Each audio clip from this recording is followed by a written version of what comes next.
Addiction is a progressive narrowing of the things that bring us pleasure. Happiness is a progressive expansion of the things that bring us pleasure. This is a quote by Andrew Huberman that I love because it rings so true to my own experience. And I don't think you need to identify with having a severe addiction to be able to see the truth of this in your own life. Just think about all the different ways that your cravings and urges and let's call them negative habits really direct how you feel, what you think about, and where your behavior goes in a way that it makes it harder to sometimes do mundane things or to just be present with your child or to be present with your partner after a long day of work.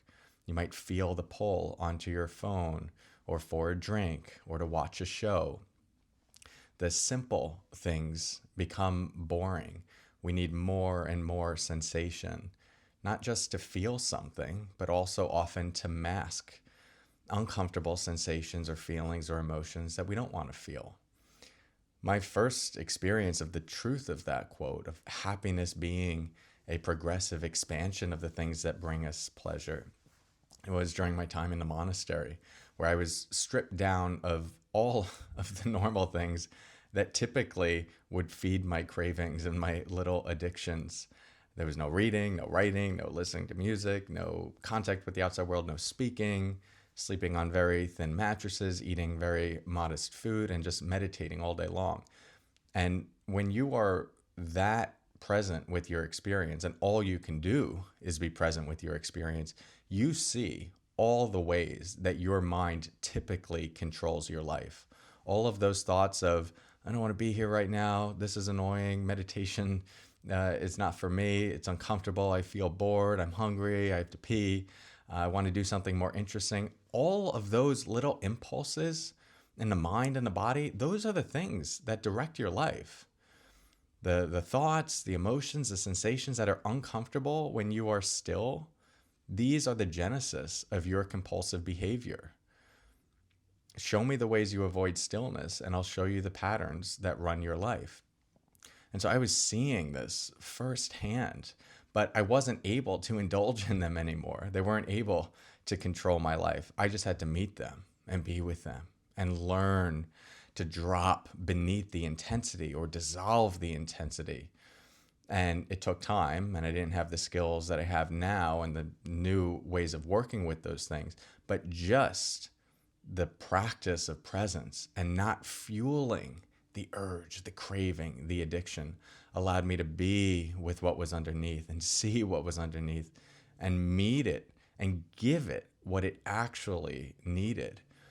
As the intensity of those things started to soften, I was able to just be without my mind being pulled in all these different directions, without my body feeling gripped, without sitting in meditation and thinking about like, oh, when's food gonna happen? Because that will give me some joy. Just got to get to the next meal.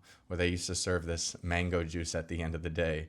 And like all day long in the meditation, I would just be thinking about the mango juice at like 5 a.m. and it wouldn't come out until 5 p.m.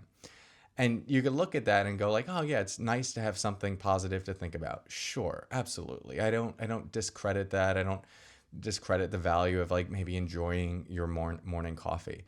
But I also will push back a bit and say, if you really look at it, a lot of those things that we go, oh, well, this brings me joy, I like it. If you really look at what's happening internally, it is controlling our life a lot more than we realize. And it creates tension in all these other moments when we don't have it. Like that excitement that we feel or that we label as excitement, it's often more a form of tension and anxiety and feeling like, oh, I got to get that. When you really start tuning into the resonance of that, it's not peace and it's not happiness. It's the prediction of happiness. And that gives us a little bit of a jolt. And then we get it, we get a little high. And then, if it's a pattern that we're working with that we don't like, or a craving attached to a behavior that's kind of hurting us, then we feel shame afterwards. And then we say, oh, I'm never going to do that again. And then, we feel the same emotions that prompt the craving. And then we go through the same pattern over and over and over. Many of us live our lives like this in small ways and in big ways, small addictions and big addictions. Micro cravings that kind of just direct our thoughts, emotions, and behaviors. Big cravings that really influence what we think about all day long and our capacity to just be at peace in ourselves. And as I did that in the monastery, the thing I was so struck by was that, wow, there is so much joy and happiness available when my mind is not constantly trying to get it someplace else, when it's not so hooked on the next thing or fulfilling that craving, without that agitation of, ooh, I want that, and then respond to it and then get it, and then it dissolves, and then needing it again, right? That roller coaster. Without that, there is spacious, grounded peace that is available to you.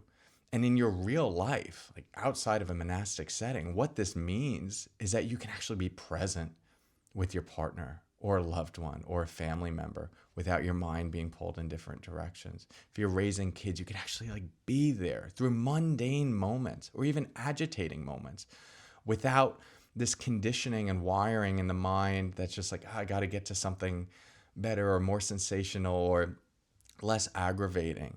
You don't realize how much that wiring throughout the day that we're doing with all of the dopamine and the technology and looking on Instagram and watching Netflix, and maybe our work just has a lot of like rewards built into it. And so we're on that hamster wheel constantly. Like it makes it very difficult to be in the not even mundane moments of your life, just like your life in general. Just be yourself, be still, be in a car, have a conversation with someone without feeling the pull. So these are high consequence things that I'm talking about on a basic level. Obviously, the bigger ones where these cravings like cause us to eat a lot or drink a lot or have a few drinks at the end of each day or just like be obsessed on our phone or smoking or alcohol or porn. These things that are like really rewiring our brain and giving us distorted ideas of happiness, and like we can't actually feel good without them, or we're just escaping so much discomfort here, or a healing journey that we haven't gone on because we don't want to feel something. Like, yes, those are big things, and we're going to be talking about that in this course as well. But those are typically more obvious, the way that they're running our lives. Usually, if you're watching this video and you're in a place like that, you already know, like, yeah, this is not bringing me happiness. But many of us live in this like low grade addiction with our cravings that we actually mistake as our happiness. That roller coaster we mistake as happiness. So I'm very excited for this 21-day course. It has been a long time in the making that I've wanted to do a deep dive into this topic. I've designed it in such a way that it can fit into your day easily. 15-minute talk, 15-minute meditation. Punchy, to the point, teaching, new every day. Punchy, to the point, practice, new every day. That is gradually building you on the path of understanding what's going on in here, what's this craving all about, softening its grip, and eventually releasing it. And then repatterning and changing certain aspects of lifestyle and your environment that might typically trigger these cues so that we're looking at it very holistically. This is a path back to freedom. It is a path to you feeling the thing that you want to feel, that the craving and the addiction is telling you you'll get. Right? When you get it, have you ever noticed this? Like, you get the thing that your mind is telling you, once I get that, then I'll be happy. And then when you're there, you're like, oh, I don't need that anymore. Why? Because the thing provided a solution. It's not the problem, it's a solution, but it's incomplete. And so how do we get that and create that internally, that goodness, and then let it build and explore, like, how good can I actually let this get? But you can't do that work if you're on that loop of next craving, next habit, next addiction, next thing. It just stifles the process.